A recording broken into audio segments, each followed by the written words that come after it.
바울은요, 예루살렘에서 유대 사람들에게 체포를 당하게 되었습니다. 바울이 이방인들을 성전 안으로 데려갔다라는 명목으로 유대 사람들이 바울을 모함한 거예요. 거짓이었죠. 군중들의 분노가 점점 거세지니까 로마 지휘관이었던 당시 천부장도 이제 이 진상을 파악해야겠다 생각이 드는 거예요. 근데 이제 천부장이 볼 때도 이게 소란스럽고 여러 가지 사안들이 있었는데 이 바울의 죄를 찾기가 참 어려운 거죠. 납득이 되지 않는 거예요. 그래서 천부장이 결국에는 이제 공회를 소집해서 유대 사람들을 모아놓고 이 바울을 이제 어떤 잘못이 있는가, 왜 그러는가 이렇게 확인하기 위해 공회를 소집합니다. 당시의 공회는 유대 사회 최고의 의결기관이었거든요. 바울은 이곳에서 자신을 이렇게 변호하게 됩니다. 사실은 저희가 사도행전을 쭉 이렇게 읽어가고 있는데 22장부터 사실 마지막까지는 사실 모두 법정에서 바울의 변론이라고 할 수 있어요. 바울의 해명을 들어보면 공통점인 것은 자기 증명을 하지 않는다는 거예요. 비록 지금 바울이 억울하게 누명을 쓰고 모함을 당하고 있음에도 불구하고 자신이 얼마나 대단한 사람인가 또는 자신의 억울함을 증명하지 않고요, 그 자리를 예수를 증언하는 자리로 생각하고 있는 거예요. 바울은 마치 이 재판석에 있는 것을 설교 단상이라고 생각한 것 같아요. 장대 최고의 종교 권력자들이 눈앞에 있음에도 불구하고 바울은 눈 하나 깜짝하지 않고 예수 그리스도만을 증언하고 나타내고 있습니다. 바울은 도망가지 않아요. 그들의 주장에 타협하지도 않습니다. 우리 1절에서 3절까지 한번 읽어보겠습니다. 시작. 바울은 공회를 똑바로 쳐다보며 말했습니다. 내 형제들이여, 나는 오늘까지 모든 선한 양심으로 하나님을 위해 살아왔습니다. 이 말에 대지사장 아나니아는 바울 곁에 서 있던 사람들에게 그 입을 치라고 명령했습니다. 그러자 바울이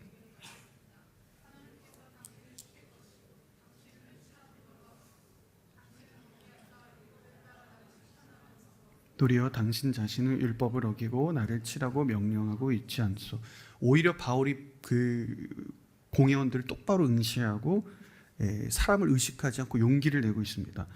바울은 세상의 권력자들 앞에서 조금도 흔들리지 않았고요, 타협하지 않고 자신의 신앙을 정확하게 고백해요. 이러한 바울의 모습을 보면 우리들의 모습을 이렇게 돌아보게 되는데, 서구의 기독교가 계속해서 무너져 가고 있고 한국 교회도 예외는 아니죠. 역설적으로 기독교가 무너져 간 그 이유는 세상의 도전 앞에 맞서지 않고 도망갔기 때문이에요. 기독교 작가였던 체스터턴은 그래서 이렇게 이야기를 합니다. 오늘날 우리를 괴롭히는 것은 그릇된 겸손이다. 겸양이 확신의 자리를 대신 차지했다. 결코 그래서는 안 되는 자리였다. 사람은 자신에 대해 의심하되 진리에 대해서는 의심하지 말아야 한다. 그러나 정반대가 되었다. 이 체스터턴이라는 사람이 1908년도에 영국의 사람이었거든요. 그러니까 이미 그 사회에는, 영국 사회는 그때부터 이제 이런 흐름들이 있었다는 거예요. 오늘날 그리스도인들도 이 겸양과 확신을 혼동할 때가 있는 거예요. 물론 그리스도인으로서 겸양을 가져야 하죠. 하지만 복음의 진리는 겸손의 영역이 아니라 확신과 선포의 영역입니다. 외적인 세계를 향해 확신을 가지고 진리를 올바르게 선포할 수 있어야 되는 거예요. 그런데 서구 교회는 이것에 실패했다는 거죠. 서구 기독교는 이것을 안전지대로 삼아 도망갔습니다. 첫 번째로 서구 기독교가 어떤 곳으로 도망갔냐면 윤리라는 것으로 도망갔어요. 기독교는 4세기 초에 정식으로 로마 제국의 공식적인 승인을 받거든요. 그러니까 1000년, 1200년 넘는 시간 동안 유럽 사회를 지배했던 것은 기독교였어요. 그러니까 어느 누구도 성경에 대해서 의심하지 않아요. 예수님에 대한 의문을 품은 사람이 없었습니다. 그런데 중세 시대가 끝나고 나서 이제 계몽주의 사회, 근대 사회가 되면서 기독교를 사람들이 회의적으로 바라보기 시작한 거예요. 예수님이 정말로 살아 계셨는가? 부활을 우리가 믿을 수 있는가? 성경은 사실인가? 이런 기독교의 역사성에 대해서 이성의 잣대로 공격하기 시작했습니다. 그런데 기독교가 이에 맞서 타협했고요, 세상으로부터 도망쳤어요. 예수 그리스도의 십자가 부활의 교리를 제외하고 예수 그리스도의 삶의 방식에만 그것을 집중하기 시작했다는 거예요. 그러니까 기독교의 핵심은 복음이 아니라 예수님이 살아가는 그냥 삶의 방식, 기독교가 말하는 윤리적인 삶의 방식이 기준이고 그것만을 제한해 줄 뿐이다라고 이야기를 합니다. 예수님의 모범을 따라가는 그런 윤리적인 삶을 살아가는 것이 기독교다라고 가르치기 시작한 거예요. 그러니까 세상 사람들에게 기독교적인 윤리만 전하고 영혼의 문제, 천국과 지옥의 문제, 영적인 주장을 하지 않는다면 그러면 기독교의 신비적 영역에 대한 세상의 공격을 피할 수 있었거든요. 그리고 기독교는 세상이 의심하는 영적인 것에 대한 대답할 필요가 없어지는 거예요. 그래서 기독교는 윤리만 남긴 기독교를 전했고요. 그래서 모든 사회 구성원들이 거기에 만족했습니다. 세상의 비난을 피해갔죠. 영적인 진리에 대한 답변할 필요가 없었기 때문에 세상과 평화롭게 지냈습니다. 그렇게 기독교가 품위 있는 종교가 된 거예요. 그런데 얼마 못 갔어요. 고상한 기독교는 반드시 세속의 경향을 받아들일 수밖에 없습니다. 가령 요즘에 문제가 되는 기독교, 요즘에 문제가 되는 이슈가 또 우리 한국교회가 함께 연합해서 기도하는 그 기도 제목 중에 동성애가 있잖아요. 그러니까 기독교가 동성애를 반대하면 그것은 인권에 대해 무지한 거예요. 반인류애적이고 더 큰 윤리보다 기독교 윤리가 못하다고 공격을 한 것입니다. 근데 교회가 할 말이 없는 거예요. 왜요? 윤리만 남은 기독교는 세상의 요구를 허용할 수밖에 없어요. 도덕의 기준은 시대와 상황에 따라 달라지기 때문입니다. 그러니까 복음이 없는 윤리는 세상이 요구하는 윤리로 늘 대체될 위험이 있는 거예요. 그래서 기독교, 서구의 기독교가 이것을 받아들일 수밖에 없는 이런 안타까움에 처해 있는 거죠. 여러분, 기독교의 핵심은 예수 그리스도의 십자가와 부활입니다. 바로 이 객관적인 복된 소식을 믿는 것으로부터 우리의 윤리가 출발하는 거예요. 죄가 없으신 하나님의 아들이 우리를 위해 죽으시고 부활하시고 구원하셨다. 이 사건 속에서 올바른 삶의 방식이 생겨나는 것이고 그것이 바로 비로소 진정한 윤리인 겁니다. 근데 두 번째, 서구 기독교가 어떤 것으로 도피를 했냐면 감정과 경험으로 도피를 했어요. 계몽주의는 인간의 이성을 극대화시키거든요. 기독교는 계몽주의 칼을 피해서요, 이성의 손이 닿지 않는 것을 찾기 시작했어요. 그 두 번째가 경험과 감정이었어요. 그러니까 기독교는 예수님이 실제로 존재했는지 성경의 내용이 역사적인지 중요하지 않다라는 거예요. 내가 경험하고 내 마음에 내 감정을 느꼈으면 그게 예수님에 대한 신앙이지라고 이야기했다는 겁니다. 내 신앙의 감정은 외부에서 볼 때 쉽게 노출되지 않잖아요. 나 자신만 알기 때문이죠. 그러다 보니까 이성의 공격을 쉽게 피할 수 있었던 거예요. 문제는 시간이 흐르면서 진리 없는 감정만 남기 시작합니다. 예수님이 무엇을 성경에서 말씀하셨는지, 예수 그리스도의 구원이 어떤 의미를 가졌는지는 중요하지 않아요.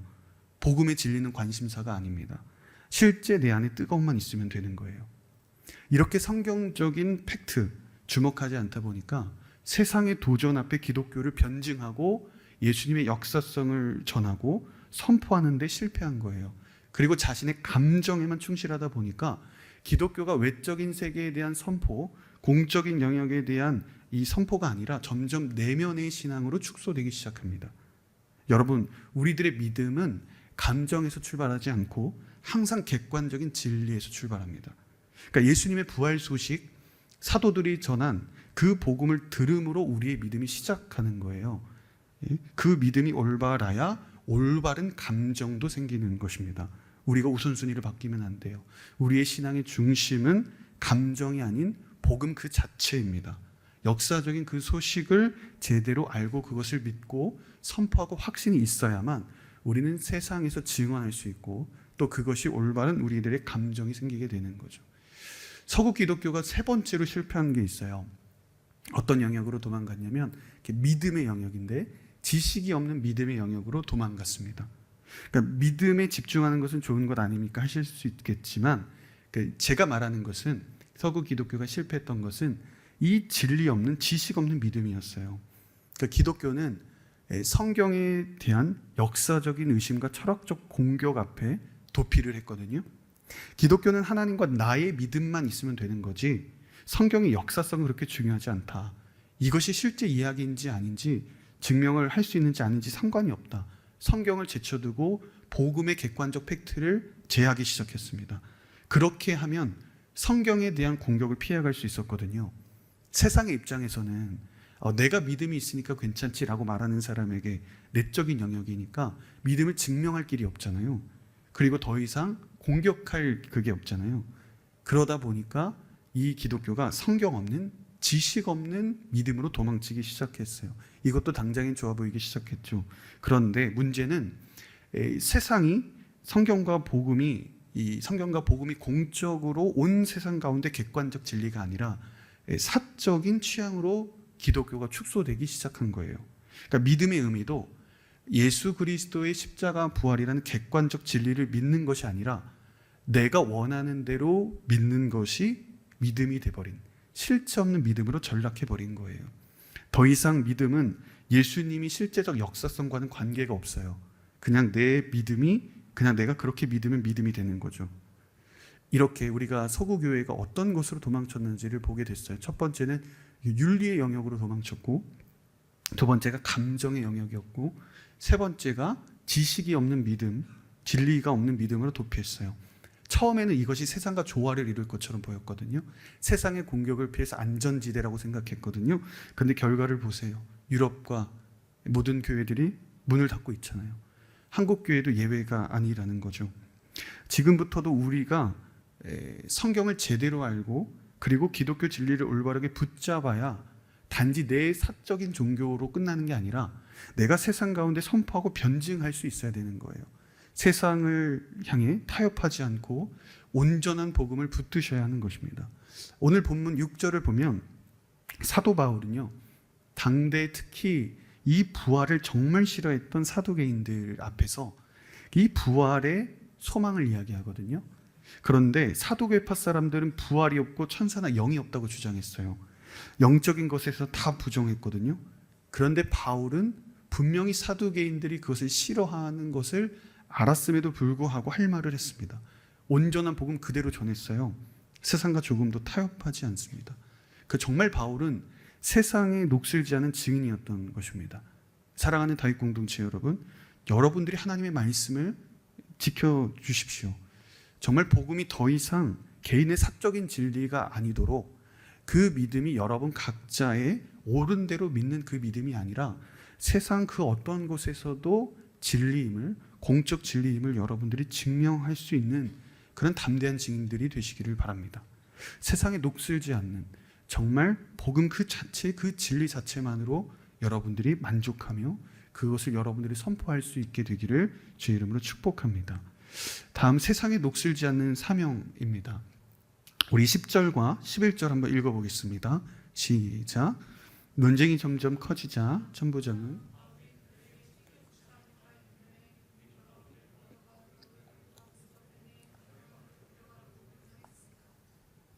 그날 밤 주께서 바울 곁에 서서 말씀하셨습니다. 담대하여라. 네가 예루살렘에서 나에 대해 증언한 것 같이 로마에서도 나에 대해 증언해야 할 것이다. 아멘. 공회에서는 사두개파, 바리새파, 대제사장, 장로들, 수많은 종교 지도자들이 있었거든요. 극심한 논쟁과 소동이 바울로 인해 벌어져요. 그런데 당연하게 모든 분노의 화살이 깔때기처럼 바울에게 향하는 거죠. 얼마나 심각한 상황이었냐면 천부장은 바울이 그들에게 찢겨 죽지 않을까 염려할 정도였어요. 그런데 바로 그날 밤에 주께서 바울을 찾아오신 거예요. 담대하여라. 얼마나 확실하고 명확하게 말씀하셨는지 바울 곁에 서서 이야기하셨다라고 이야기를 하고 있습니다. 그러니까 주님이 바울에게 담대하라라고 마셨다는 것은요, 바울 안에 여전히 내면적인 두려움이 있었다는 거예요. 그러니까 바울은 숱한 유대인들의 공격과 폭력 앞에서도 의연한 태도를 보였어요. 그럼에도 불구하고 여전히 바울도 인간이었기 때문에 그 안에 죽을 수도 있다는 사실이 그를 두렵게 했을 거예요. 하나님은 누구보다 그 마음을 아셨고 그 마음을 찾아가서 바울을 위로해 주신 것입니다. 이때 주님의 말씀을 한번 우리가 보세요. 하나님이 바울에게요, 특별하게 감정적인 어떤 위로를 하신 게 아니라 가령 너는 잘 될 것이다, 성공할 것이다, 내가 너의 마음을 잘 알고 있다, 이렇게 메시지를 하시지 않고 로마에서도 나에 대해 증언해야 할 것이다, 그러니까 로마에 가서 나의 사명을 전해야 한다라고 사명을 말씀하세요. 바울이 이 말을 듣고 위로를 받고 했을까요? 아니면 위로를 못 받았을까요? 아니면 하나님이 정말 MBTI 튀어서 이런 얘기를 했을까요? 예. 아마 바울은 정말 큰 위로를 받았을 거예요. 왜요? 바울은 사명자니까요. 사명자에게 사명의 응답은요, 그 어떤 응답보다, 그 어떤 음성보다 가장 큰 위로가 되는 거예요. 그러니까 주님은 사명자에게 반드시 사명으로 응답하시는 분이세요. 그동안 바울이 여러 번 로마에 가고 싶다는 의지를 드러냈거든요. 먼저 사도행전 19장 21절 우리 하반절 한번 읽어보겠습니다. 시작. 내가 예루살렘을 방문한 후에 반드시 로마도 꼭 볼 것이다 라고 말했습니다. 그동안 마음에 품고 있었던 로마의 행, 그 결심 가고자 했거든요. 이때 명확하게 하나님께서 그 자신의 음성으로 확인 도장을 시켜주신 거예요. 지금 바울은 당시 세계 최강 대국인 로마, 오늘날로 말하면 뭐 뉴욕이나 뭐 워싱턴이나 이런 데가 되겠죠. 그런 곳에서 복음을 전하고자 했어요. 하나님은 바울의 그 계획에 정확하게 응답하시고 인도하셨습니다.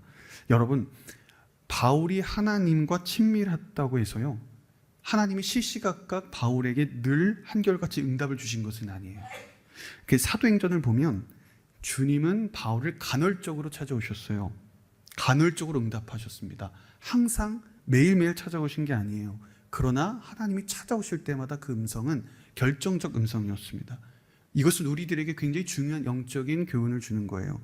주님은 우리들에게요, 간헐적으로 응답을 주실 때가 있지만, 그러나 하나님은 그 응답이 항상 우리들에게 결정적 음성과 응답이 된다는 거예요. 인생의 중요한 전환점, 반전의 역사를 이루실 때 하나님은 반드시 우리들에게 응답하시는 분이십니다.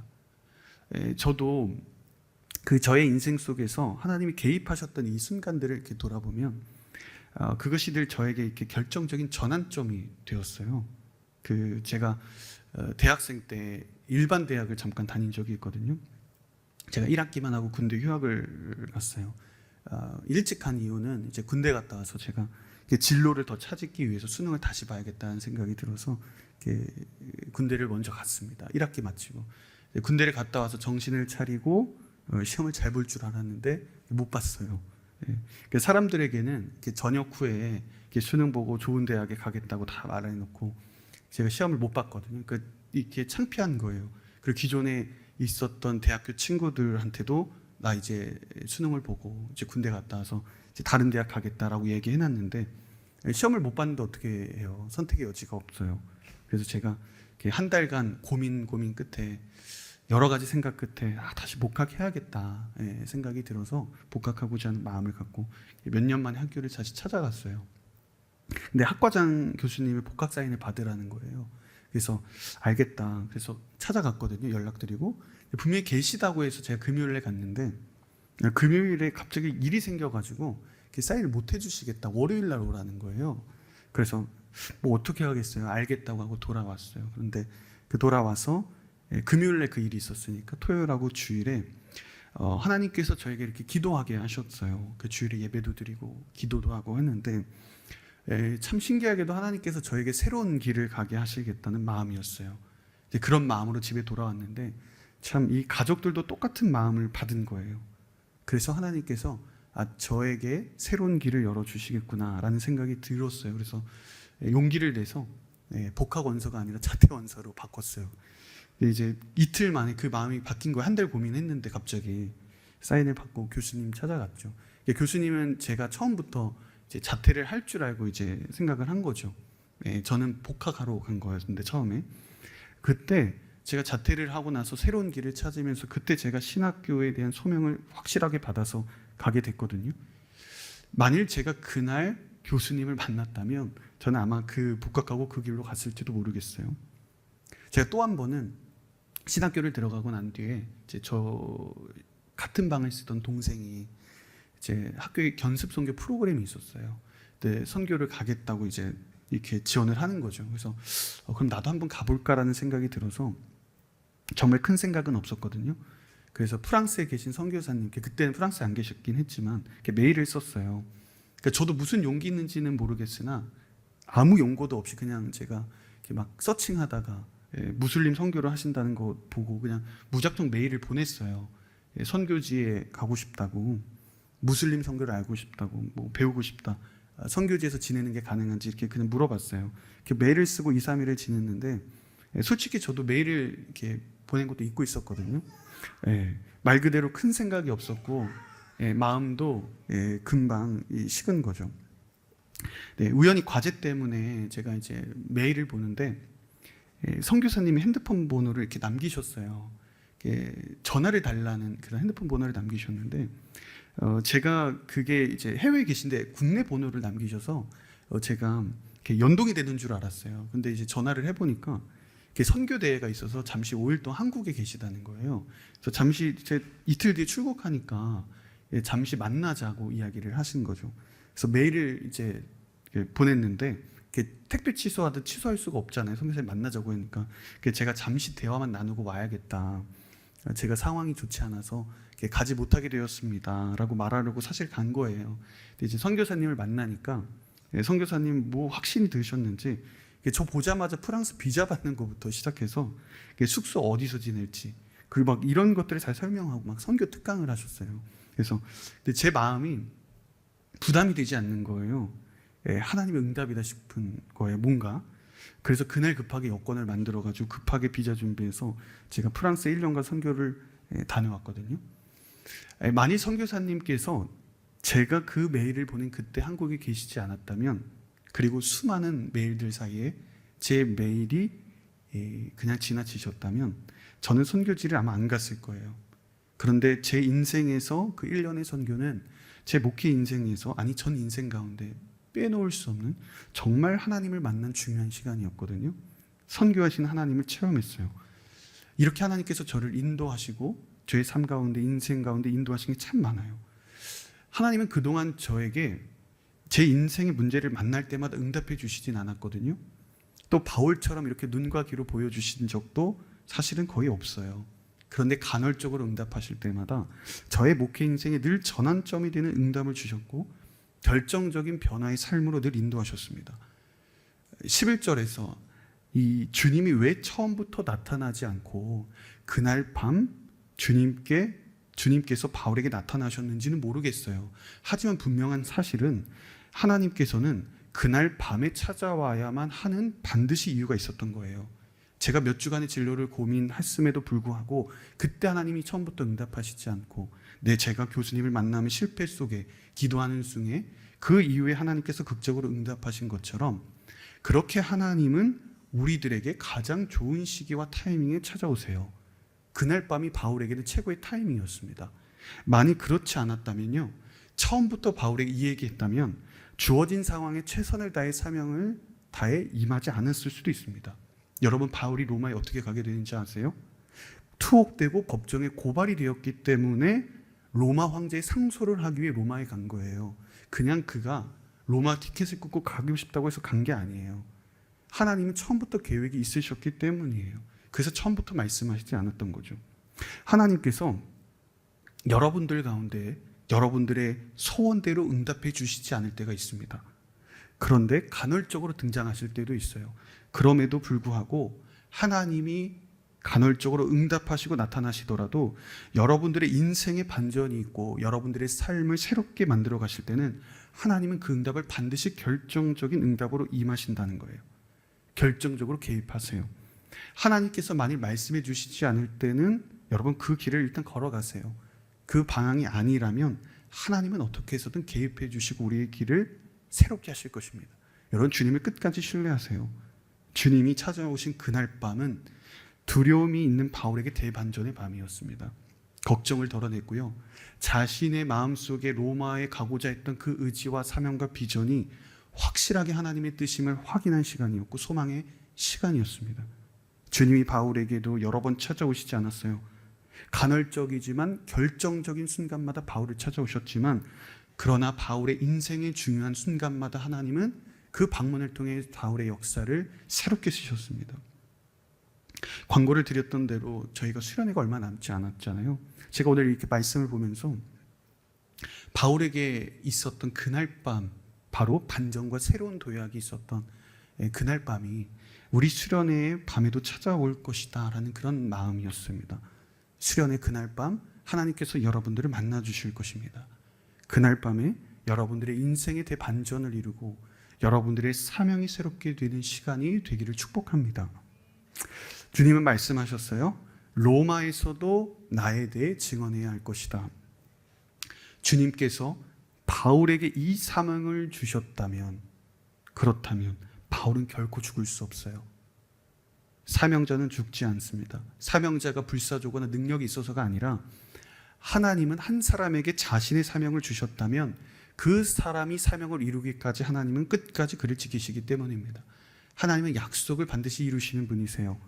하나님은 바울이 그 사명을 완수하기까지 바울을 끝까지 지켜주실 것입니다. 오늘 본문을 보면 기가 막힌 하나님의 인도하심과 보호하심을 볼 수 있어요.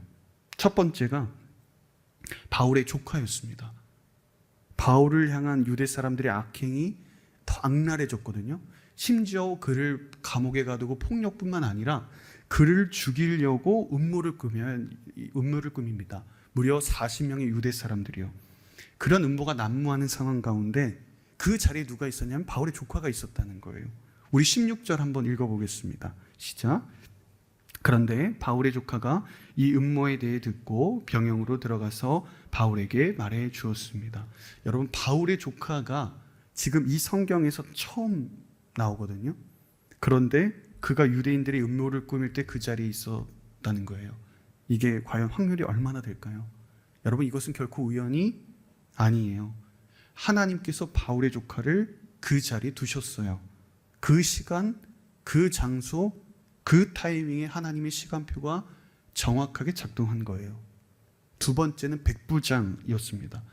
우리 17절, 18절 읽어볼게요. 시작. 그러자 바울은 백부장 한 사람을 불러 말했습니다. 이 청년을 천부장께 데려다 주시오. 천부장께 전할 말이 있답니다. 그래서 그는 청년을 천부장께 데려다 주었습니다. 백부장이 말했습니다. 제수 바울이 저를 불러 이 청년을 천부장께 데려다 주라고 부탁했습니다. 이 사람이 천부장님께 전할 말이 있답니다. 바울이 백부장을 부르는데 백부장에게 자신의 조카를 천부장에 데려다 주세요라고 요청해요. 근데 여러분, 지금 백부장의 말에서도 알 수 있지만 바울은 지금 죄수의 신분이에요. 갇혀있는 죄수가 마치 교도관에게 부탁하는 상황이잖아요. 백부장은 바울의 이야기를 들어줄 이유가 하나도 없습니다. 무시해도 돼요. 그의 이야기를 들어줄 이유가 없음에도 불구하고 백부장은 바울의 요청대로 그 조카를 정확하게 천부장에 데려다 줍니다. 이것도 하나님께서 백부장을 통해 그의 마음을 감동시키셔서 일하신 거예요. 마지막으로 세 번째, 천부장입니다. 23절, 24절 읽어봅니다. 시작. 그러고 나서 천부장은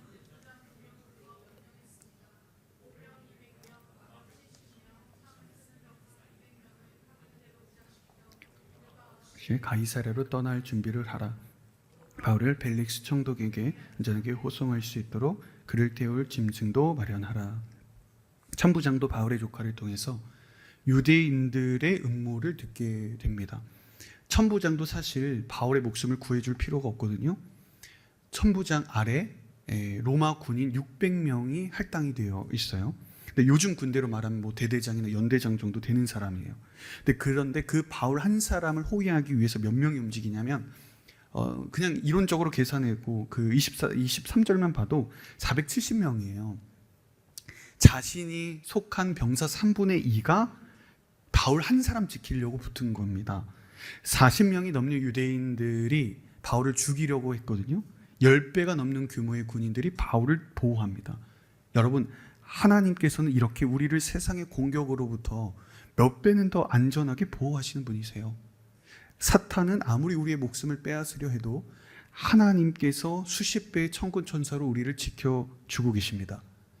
지금 여기까지 우리가 온 것은 하나님의 보호하심 때문입니다. 하나님이 허용하시지 않으면 사탄은 절대로 여러분들의 머리털 하나도 건드릴 수 없어요. 하나님은 우리를 지키시는 분이세요. 이렇게 바울이 안전하게 가이사랴에 있는 벨릭스 총독에게까지 갑니다. 이제 진짜 바울이 로마로 가기까지 얼마 남지 않았어요. 하나님이 주신 사명이 지금 바울의 모습을 보면 이루어지고 있는 모습이 여러분 보이세요?